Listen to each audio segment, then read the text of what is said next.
Колись був звичай весною приносити в жертву молоду дівчину на знак пошани богам.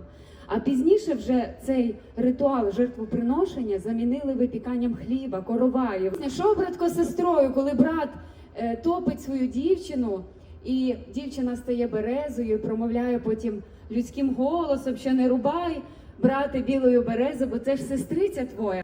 Братко, сестрою, гладкою, хиткою, погорелі пожараночки по Дуброві. Гладка хитнулася, сестра втопилася, погорелі пожараночки по Дуброві. Ой, сестриця пала, пала, де подала, погорелі пожараночки по Дуброві.